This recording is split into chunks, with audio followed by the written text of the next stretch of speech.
Il-biċċtejn art li jakkwista Raymond Vella bis-sahħa tal-eks Ministru Jason Azzopardi jinsabu fis-swieqi u l-kappara u San Ġwan.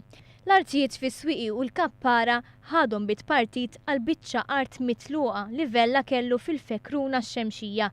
L-art fi prime sar ġewwa l-kappara u swieqi huma kbar daqs 3/4 tal-ground ta' futbol.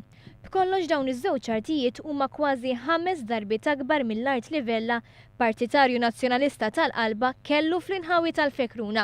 Fil-fatt l-art fix-Xemxija hija kbira 1443 metru kwadru, mentri l-art fis-swieqi u l-kappara huma kbar 2635 u 3012 metru kwadru rispettivament, li jfisser li l-biċċtejn art li jakkwista Vella bis-sahħa ta' Jason Azzopardi huma 4204 metri kwadri ta' art ikbar mill-art tal-Fekruna.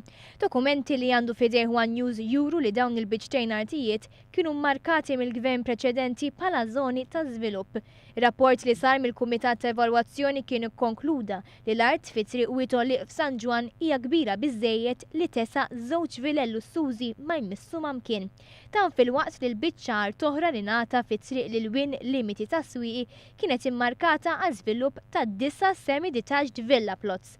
Dan ifisser li bis-saħħa tal-ftehim li jagħmel mal-eks Ministru Jason Azzopardi, Vella issa għandu biċċtejn art li jesaw 11 il-proprjetà lussuża.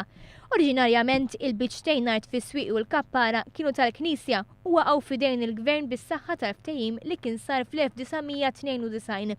Il-ftehim li kien sar mal-Knisja jorbot li l-Gvern u l-valur tal-proprjetà trasferita irid jgħaddih fil-forma ta' bonds lill-Fondazzjoni tal-Iskejjel tal-Knisja.